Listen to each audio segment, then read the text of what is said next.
Bom dia, boa tarde, boa noite. Seja muito bem-vinda à Hora que Rende. Aqui a gente fala um pouquinho sobre ter tempo pra si mesma e pra mudar o mundo. Eu sou Carol Pessoa e hoje eu tô falando pra vocês com essa cara toda rebocada. Porque aconteceu uma coisa, gente. Vocês não estão entendendo, não. Tipo de coisa que acontece comigo, né? Recebi uma ligação, segunda-feira, da subseção da OAB tá aqui, falando que a minha carteirinha havia chegado e que teria a solenidade na quarta-feira. Então, movimentei toda a minha vida para essa bendita solenidade que aconteceria no dia de hoje. E aí, quando eu fui olhar a data, eu fui fazer o reboco, tudo, cabelo, linda, maravilhosa. É amanhã. Gente, mas eu tô rindo tanto. Tanto, tanto, tanto. Tipo assim, eu fiquei, eu não tô acreditando, não. Eu não tô acreditando de verdade.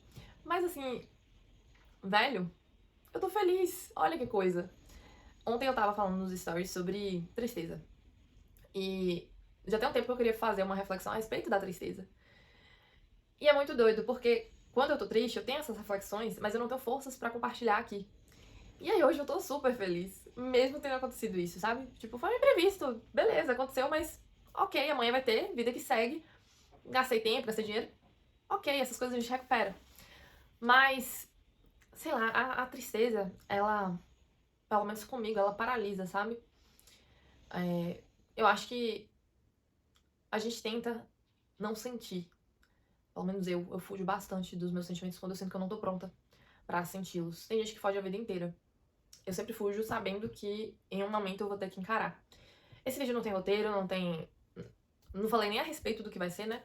Mas eu vou falar sobre tristeza e sobre como que eu lido com ela. E sobre como a gente tem que respeitar a gente, sabe? Deixa eu só conferir se esse trem tá filmando, né? Porque eu tenho a mania de falar sem tá filmando.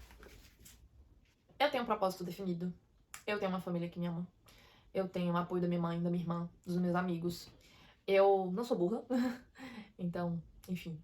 Ter um pouco de inteligência ajuda também. Eu não tenho problemas de saúde graves, sabe? Eu tive no início do ano uma suspeita e tudo mais, mas graças a Deus resolveu. Então, assim, eu tenho muitas coisas que convergem a meu favor.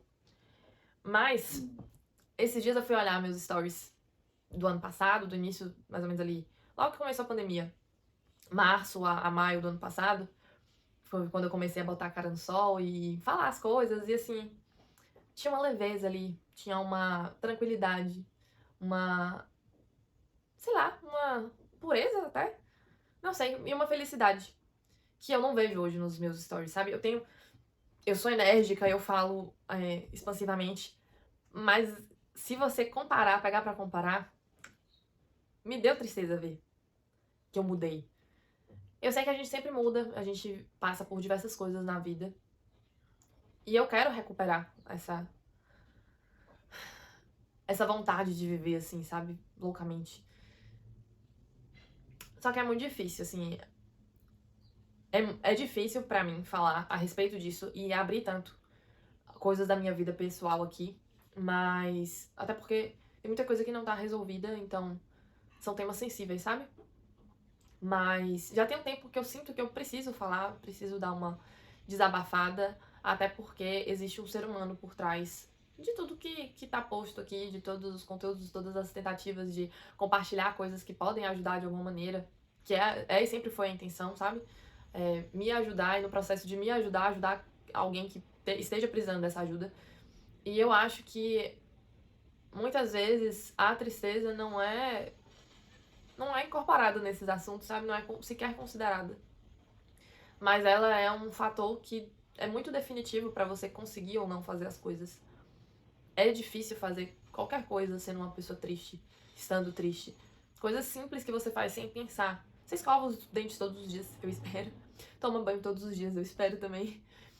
E são coisas naturais e são tão automáticas que você não raciocina muito no seu dia a dia quando você tem que fazer isso. Só que quando você tá triste, até essas tarefas são muito difíceis. Então é muito doido, sabe? E quando eu falei no último vídeo sobre formas de recarregar a energia e como se conectar e, e sabe como você inverter a ordem se for o caso, tem a parte também do você ser gentil consigo, sabe? Assim, em momentos de tristeza, muitas vezes eu me forço a fazer algumas coisas assim, sabe? Pra não ficar na inércia total. Mas às vezes eu me permito também. eu me permito desmoronar, eu me permito ficar mal, porque assim eu não reprimo nenhum sentimento. E as minhas fugas, pra mim, são muito claras. Tem uma que é ridícula, né? Mas, enfim, é uma fuga, que é maratonar séries, filmes, assistir filmes de fantasia. É como se eu quisesse partir para um mundo mágico que não existe e esquecer da minha vida real, sabe? Eu já percebi isso de muitos anos de comportamentos, assim, quando eu não tô legal, eu me afundo no Netflix. Ou então beber. Quem é que nunca bebeu pra esquecer os problemas, né? Só que esse, assim, o Netflix eu acho mais tranquilo, né? Não te prejudica tanto. Agora a bebida, a depender do que você, do quanto você bebe ou do que isso te vulnerabiliza, é muito problemático. Existe o bebê tranquilo, né? O bebê pra você se divertir, você, enfim, descontrair. Mas existe o bebê da fuga, que é bem problemático. E pra quem não conhece a minha história, e vamos lá, respirar bem fundo pra contar. Tá tudo bem. No ano passado, meu pai descobriu que ele tava com câncer, né? Ele foi diagnosticado no mês de junho. Tem coisas que eu consigo falar com tranquilidade porque eu já repeti essa história tantas vezes, até assim, pra médicos, repeti todo o histórico, que eu consigo falar tranquilamente. As coisas que eu ainda não superei é que eu tenho alguma dificuldade pra falar. Mas enfim, eu consegui entender o processo de adoecimento dele. A gente acompanhou tudo muito de perto. Então ele foi diagnosticado em junho. A doença dele foi se desenvolvendo, né? É muito doido porque o meu jeito de ser e de agir e de pensar e de sentir é sempre acreditar na melhor das hipóteses, sabe?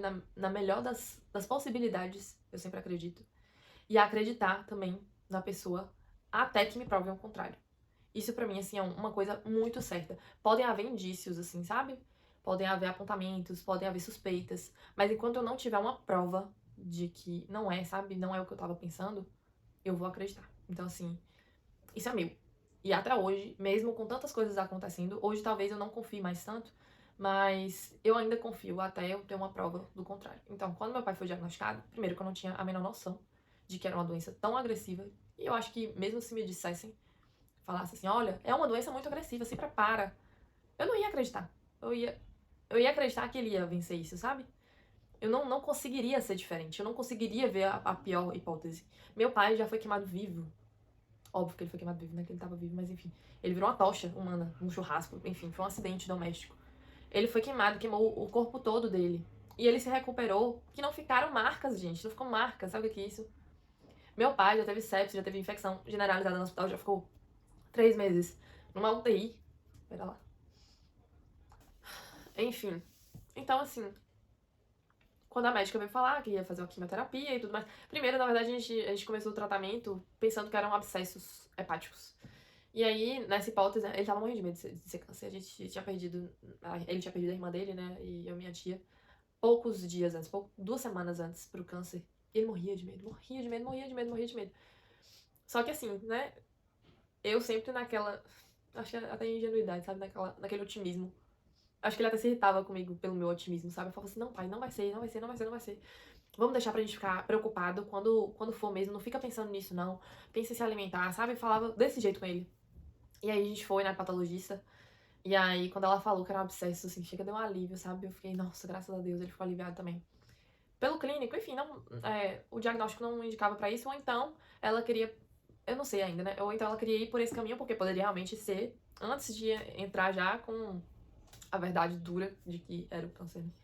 Enfim, depois de 2 semanas de tratamento sem nenhum avanço, que foi feita a, a cirurgia exploratória, né, pra coletar material pra biópsia, só que na cirurgia acho que os médicos nunca vão falar assim com 100% de certeza, sem ter um laudo, sem ter algo que, sabe, comprove aquilo. Então, o médico falou assim, olha, a aparência é de tumor, mas eu não posso te confirmar que é antes da biópsia. Então, assim, eu me apegava nesse, se ele não pode confirmar que é, então tem chance de que não seja. Então, assim, a todo momento, o que eu acreditava era que era a melhor das hipóteses, sabe? Era a melhor possibilidade que poderia ser, era que era, até que me provasse o contrário. E aí, aos poucos, né, foi se provando o contrário, de que era câncer, era um câncer já em metástase, já estava bem espalhado pro fígado, não tinha como fazer uma cirurgia, a única resposta seria a quimioterapia. E aí eu pensei, não, ele vai sobreviver à quimioterapia. Tia Zezé sobreviveu 4 anos. Ele vai ser curado sim. Eu vou acreditar, vou rezar, vou. Minhas fichas estão nisso. Ele ainda ficou internado mais um tempo. Voltou pra casa pra fazer a quimioterapia, pra iniciar a quimioterapia. Fez a primeira quimio. E aí, depois da primeira quimio, ele não respondeu bem, sabe? O corpo dele se debilitou um pouco mais. E assim, era um negócio que eu também não esperava, porque mais uma vez a médica explicou, né? Que essa primeira quimio não era tão forte, que não tinha tantos efeitos colaterais. Então eu tava imaginando que ele faria quimio. E que, enfim, não sei. E apesar dele estar lúcido, o corpo dele não tava respondendo, sabe? E aí foi muito doido, porque a gente teve momentos muito bons de convivência aqui, sabe? De jantar, e de assistir filme, de fazer piada. E eu guardo tudo isso com muito carinho. E eu agradeço muito por essa oportunidade. Mas chegou um momento que tava muito ruim pra ele, assim, sabe? Eu via. Em alguns momentos ele virava pra mim e falava assim: eu quero morrer. Porque ele não tava aguentando mais. Pensei em uma pessoa super ativa, super danada, assim, sabe? Correria, trabalhador, trabalhava em diversas coisas. Ficar preso numa cama, sabe? E tendo a consciência daquilo, de que ele tá preso ali naquela cama. Todos os dias ele pedia pra gente tentar levantá-lo, né? Então tinha fisioterapia todos os dias. E aí a gente sempre pedia pro fisioterapeuta, né? Não dava pra levantar ele só. Então era sempre Lua, eu e o fisioterapeuta, ou então eu e o fisioterapeuta, então Lua e o fisioterapeuta. Pra deixar ele de pé, porque ele queria ver se ele conseguia firmar as pernas, sabe? Então, assim, ele, ele é um cara muito foda, assim, de, sabe, tentar. E mesmo sem apetite, ele comia. A gente procurava fazer as coisas que ele gostava, sabe? Se fizesse algo que ele não tivesse a fim de comer, a gente perguntava o que era, fazia tudo de novo, pra ver se ele comia e pra se fortalecer, né? A pessoa precisa se nutrir. E ele lutou muito, muito, muito. Foi um período muito breve. E ainda assim, nessa pandemia, né? Tinha umas visitas e era aquela coisa assim, aquele medo. Tudo com muita. Todos os EPIs, toda a proteção necessária, a gente fala pra ficar de longe. E é muito doido pensar nisso tudo e reviver, sabe? E assim, eu não vou mentir pra ninguém, não. Ver meu pai ficando fraco e ver aquilo e tá ali no dia a dia, sabe? Era muito pesado. E o que é que eu fui tentando fazer? Tornar aquela rotina mais equilibrada. E eu tava conseguindo estudar depois de 2 meses e meio, né? Que a gente começou a pegar o ritmo da rotina mesmo, que era de banho, de remédio, de tudo. E a gente começou a treinar bem as técnicas de enfermagem que faziam os plantões. Então, assim, a gente já tava com uma relação mais de confiança, tipo, vai administrar o remédio certinho, mas sempre assim, ó, olhando, né? A gente conseguia inserir algumas coisas no dia a dia. Então, quando ele se foi, eu tava muito preparada pra viver aquilo, entendeu? Tava, assim, muito, muito preparada mesmo. Eu poderia viver aquilo por mais tempo. Ele que não aguentava mais. E ele se foi nos meus braços. E eu não conseguia acreditar, porque, mais uma vez, enquanto eu não tiver a prova do contrário, eu vou acreditar sempre. Na melhor das hipóteses, na melhor possibilidade. Ele tinha tido uma parada antes e ele voltou. Então, quando ele teve essa segunda parada, eu fiquei esperando ele voltar. E até que Nicole, ela olhava pra mim e ela balançava a cabeça assim. E hoje eu entendo que ela quer dizer que ele não ia voltar, mas na minha cabeça era que não, ele não morreu, continua, sabe? E eu ficava assim esperando ele voltar, tanto que eu voltei muito naquela noite em sonho e eu não conseguia aceitar que ele tinha falecido. E é muito maluco porque às vezes os nossos pais são as pessoas que a gente mais ama, mas ao mesmo tempo são pessoas que machucam a gente. E muitas coisas que meu pai fez um dia, o fato dele ter morrido não anula isso, sabe assim? Não é pra romantizar uma pessoa que faleceu. Ele, como qualquer outra pessoa, como eu, como você, tinha vários defeitos, entendeu? E ele fez coisas que machucou muito. E aí, por conta dessas coisas que machucaram tanto, eu nunca imaginei que eu fosse sentir a falta que eu sinto dele. E eu sabia que no dia a dia eu ia conseguir levar. Afinal, você faz tanta coisa, sabe? Você tem tantas coisas pra lidar que você leva. Só que em dias específicos é muito difícil. É a primeira vez, sabe? É a minha conclusão de curso que eu passo sem meu pai aqui. É a carteira da OAB que eu vou receber sem ele aqui. É um São João que a gente tava junto sempre. Que eu passo sem ele aqui. Vai ser o meu primeiro aniversário sem ele aqui. Meu primeiro dia dos pais sem ele aqui. E isso tudo me causa uma tristeza muito imensa. Uma tristeza que paralisa. E por que eu tô falando isso tudo aqui? Porque não dá pra gente atropelar nossa tristeza, sabe? Péssima ideia fazer esse vídeo. Eu estou de reboco na cara.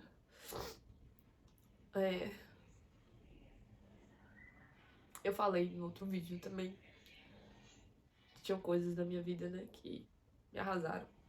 E que eu, por acreditar nos meus sonhos, procurava sempre me levantar e me reerguer.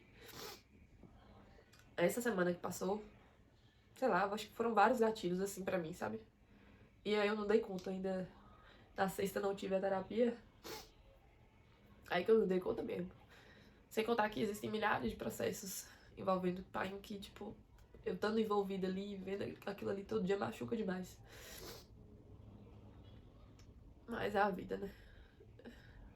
A tristeza, ela precisa ser sentida. Eu ficava assim, meu Deus, eu precisava estar feliz aqui agora. Mas não precisava não. É uma conquista pra mim, é. Mas eu tô triste, porque é uma pessoa que eu queria compartilhar isso não tá aqui. Mas aí veio a minha psicóloga maravilhosa. Perguntou, né?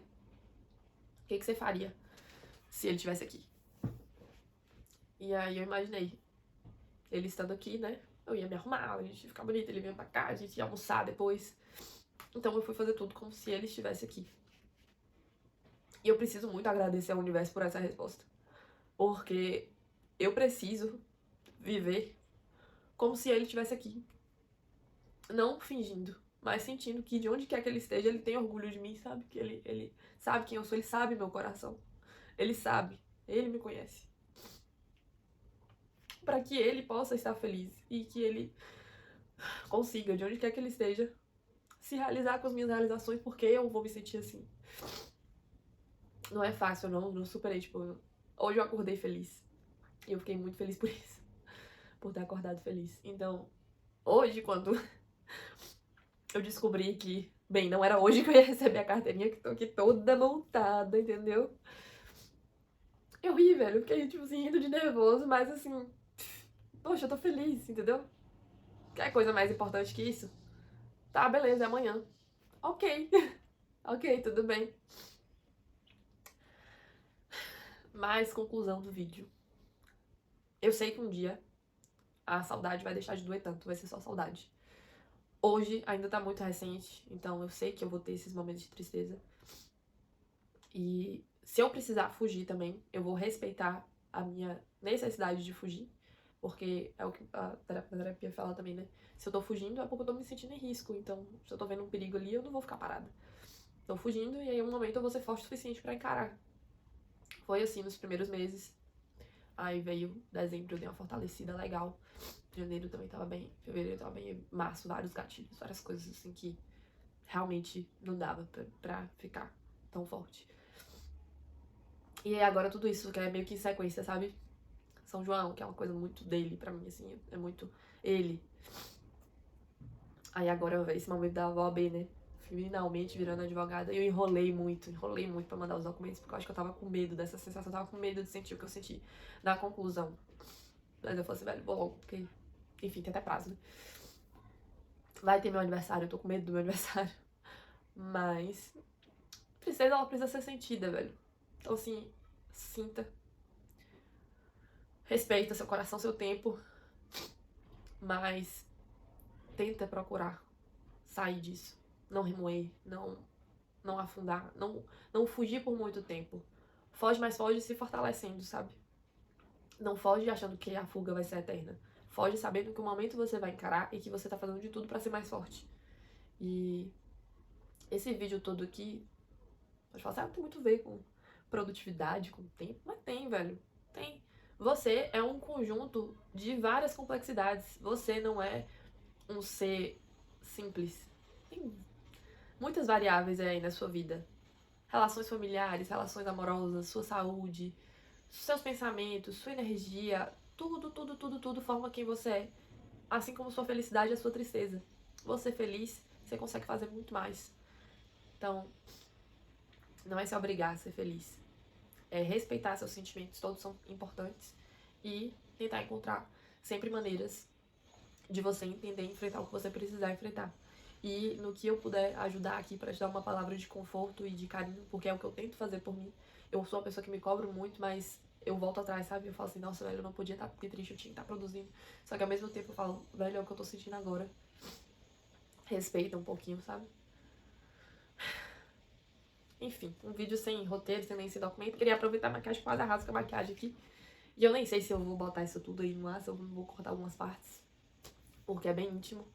Mas, sei lá, eu acho que às vezes as coisas que a gente vive podem tocar alguém que viveu algo semelhante, ou não sei. E às vezes tá bem conformado com os próprios sentimentos, sabe? E com as próprias dificuldades. Mas segue o lema de que vai dar certo. No final tudo se ajeita. A gente fazendo tudo com o coração aberto, na melhor das intenções. Falar assim, ah, vai ser tudo perfeito? Não vai. Não vai mesmo. Vai dar tudo certo, vai ser tudo exatamente do jeito que você planejou? Não vai. Mas você vai ter fidelidade com o que você sente, sabe? Isso é importante pra você deitar a sua cabeça no travesseiro e ficar bem. Enfim, se você acha que essa mensagem pode ser boa pra alguém, então curte, compartilha, comenta aí se você sente tristezas paralisantes, ou se você tá bem, ou se você foge, ou se você enfrenta, encara. Me conta um pouquinho como é que funciona isso tudo pra você. E até a próxima.